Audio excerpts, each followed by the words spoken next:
Isengesho ryo kwiragiza impuhwe z'Imana. Nisunze impuhwe zawe, Mana igira ubuntu, wowe mwiza wenyine rukumbi. Nubwo ndi umunyabyago cyane kandi nkagira n'amakosa menshi, nizeye impuhwe zawe kuko uri umubyeyi w'impuhwe zose, kandi ukaba Imana itanga ihumure ryuzuye. Haba mu ijuru ndetse no munsi, nta wigeze yumva ko hari roho yiringiye impuhwe zawe waba waratereranye. Mana nyir'imbabazi, ni wowe wenyine ushobora kunkiza. Ntuzigere unsubiza inyuma igihe cyose nzaba niyeguriye umutima wawe ugira impuhwe, kuko nta n'umwe wigeze usubiza inyuma, niyo yaba ari umunyabyaha ukabije. Mukiza mwiza, wowe wasezeranye ko isi n'ijuru byarimbuka aho kugira ngo roho yiringiye impuhwe zawe zibure. Kora ku buryo roho yose ikwiyegereje ihabwa imbabazi, ihumure n'izindi nema z'urufaya. Amina.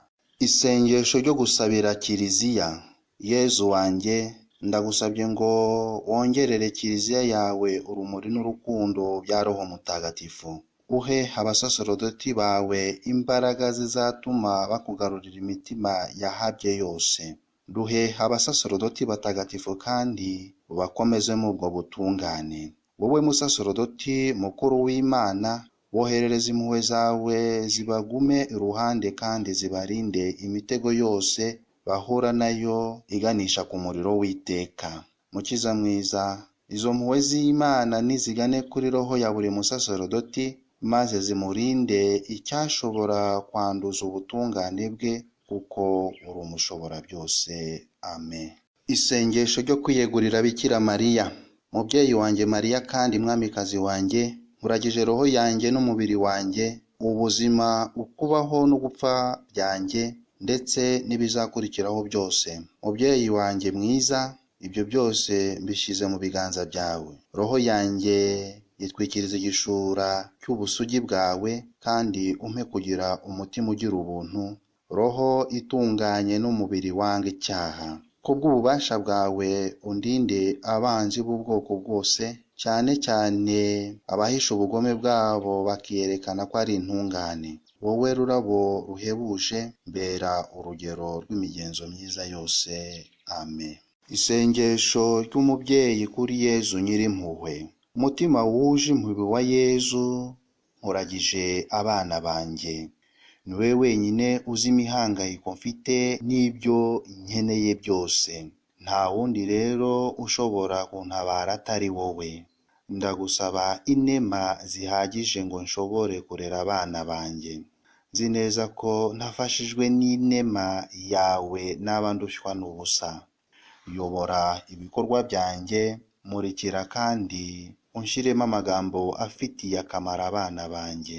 Barinde icyaha cyose n'ingeso mbi zose, kandi ubatoze kujya mbere mu nzira y'ikiri cyiza. Ubarinde urugero rubi nk'uko urinda imbone y'ijisho. Bahe kubaho no gukura mu bwenge, mu bwitonzi, mu ngabire no mu buzima bwiza, bityo babere ababyeyi babo impamvu y'ibyishimo, kandi babatere inkunga, bagirire rubanda akamaro, nawe baguheshe ikuzo ryinshi.